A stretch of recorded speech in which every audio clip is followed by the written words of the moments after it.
Today's the third day in a row that I'm out doing 6 kilometer rucking with 25 kilos in my backpack. Yesterday and the day before it was 34 degrees. Today's 29, so not as intense, but still pretty hot. And tomorrow I'm going to do my park run in the morning. So I'll be taking a break from rucking over the weekend.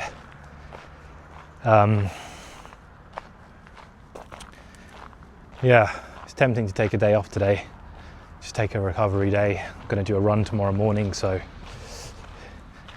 probably could be beneficial for the run, but prefer to get out and do another ruck because I feel fine again today, even though we've done it 2 days in a row.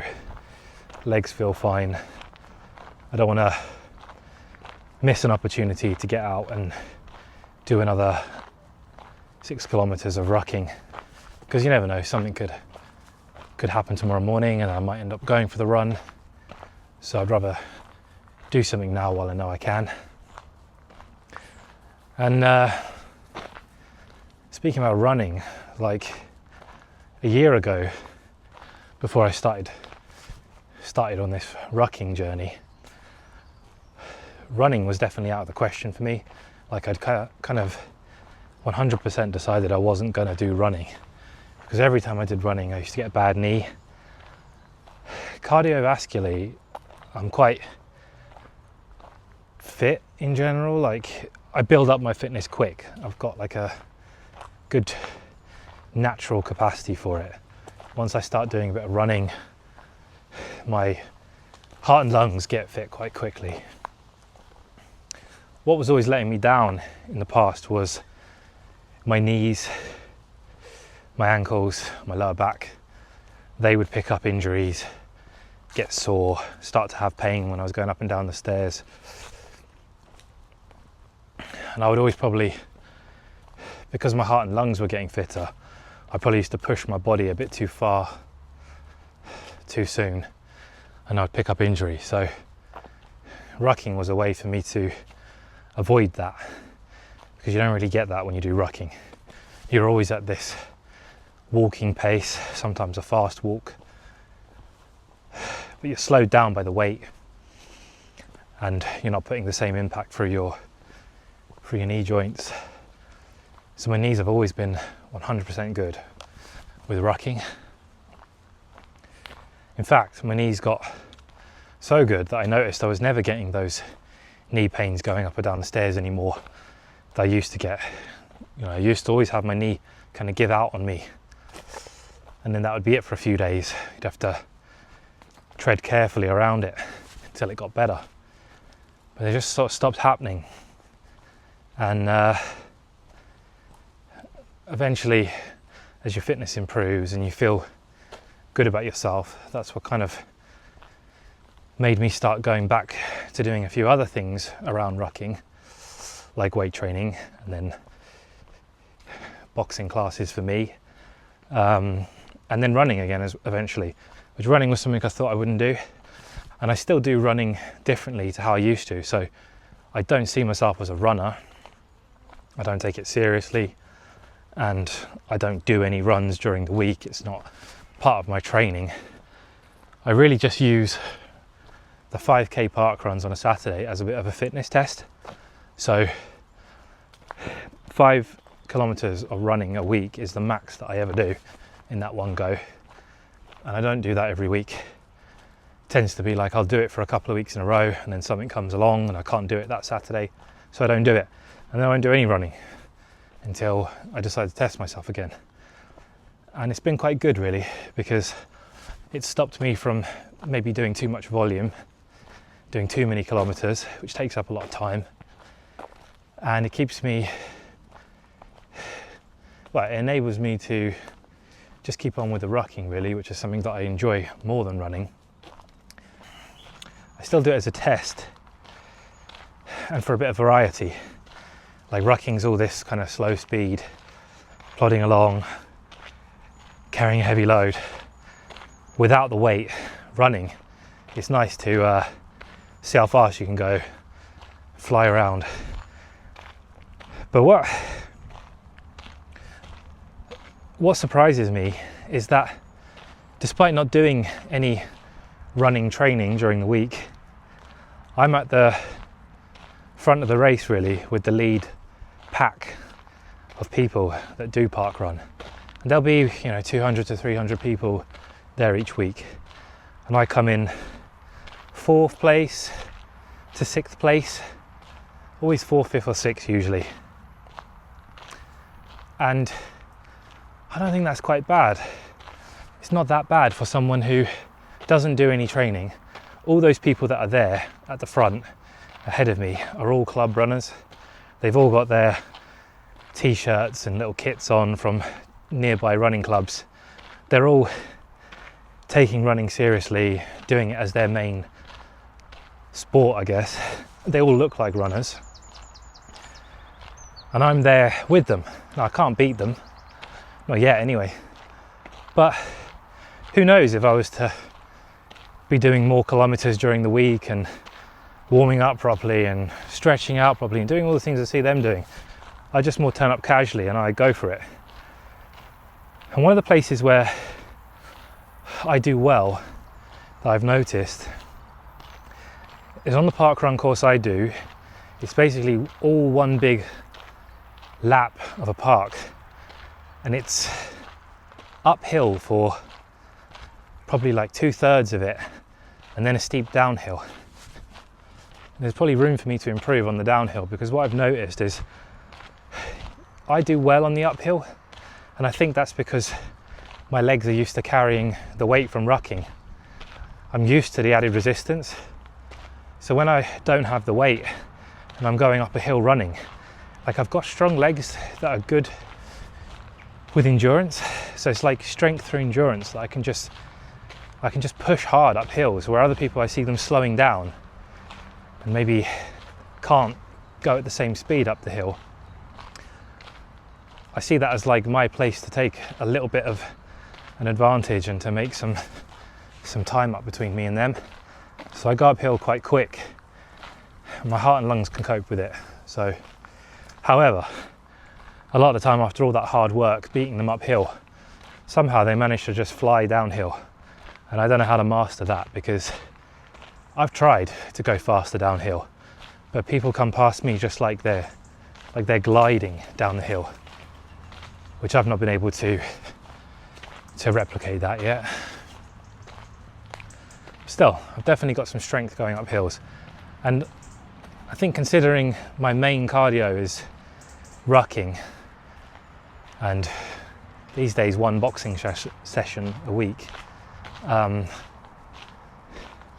doing all right for running, really.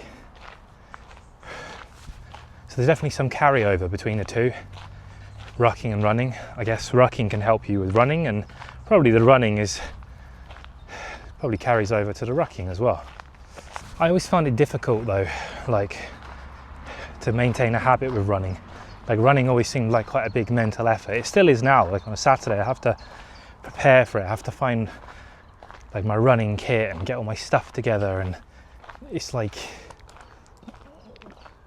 there's a lot to mentally prepare for and just be ready for, and then go out for the run, and psychologically it feels like a fair bit of effort. Whereas with rucking, I've always found, like, just having the backpack ready, you just put it on and go. Like, today I'm wearing the same sort of stuff I'd probably be wearing if I went running, but some days I'm just wearing the same jeans and t-shirt that I'd normally be wearing. Like, it's very easy to not have to think, like, oh, I've got to get changed and I've got to do this and do that. Like, with rucking, you just put it on and go. You know, you'd look mental if you was out in jeans going for a run.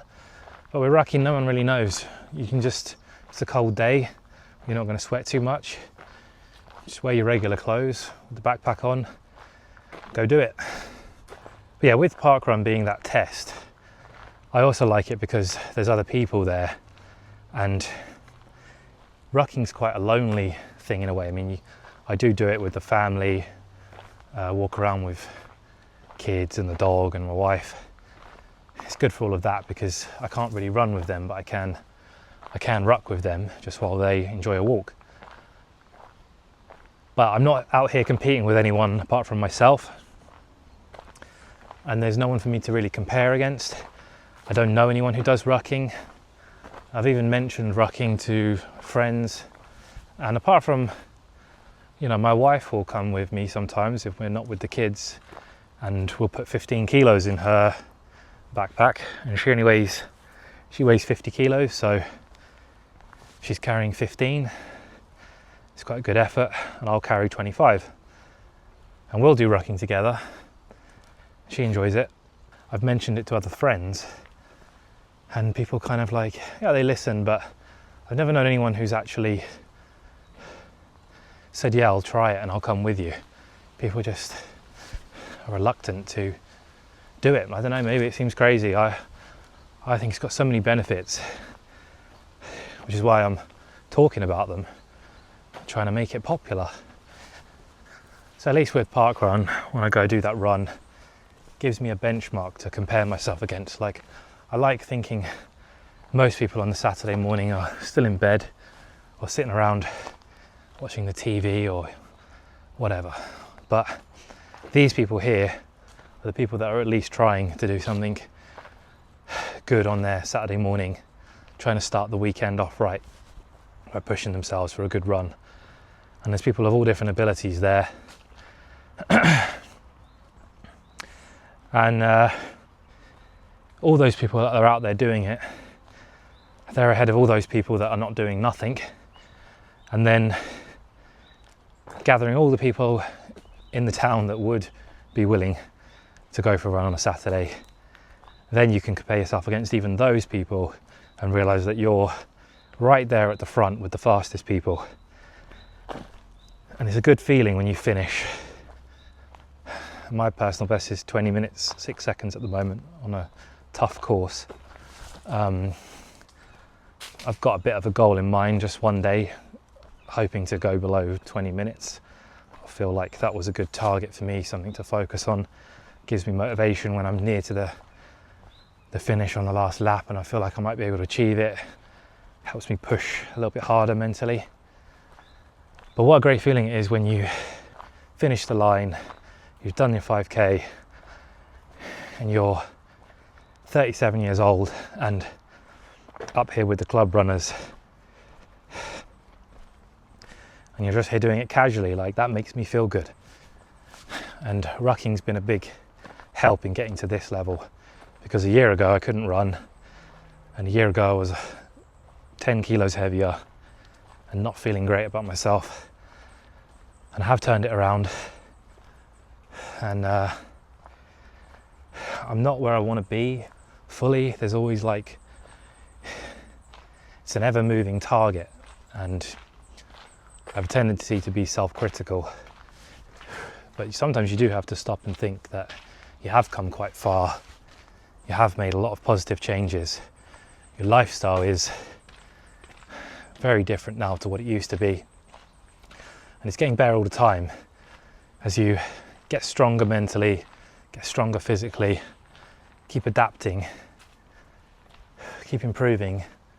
It enables you to keep on taking on more, keep challenging yourself. You just keep making small steps towards your goals. Like, keep going with it. But yeah, it's good to stop and think for a minute, and think about where you came from, and that a year ago I wouldn't have been able to do all the things I do in a week now, and I wouldn't have looked the way I look now, because I'm leaner, I look better, I feel better, and I'm motivated to keep making progress. You can just get more out of life when you're fit and healthy, less limitations. 37, but you know, I want to spend my 40s being a fit guy in his 40s, and then a fit guy in his 50s and 60s. Like, there's a long time ahead, and you don't need to give up at 37. It's not too late.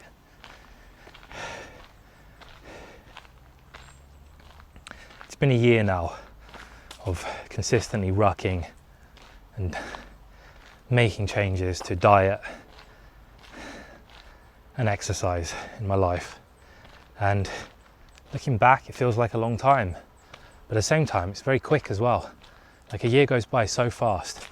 If you just start implementing better habits, the time goes by.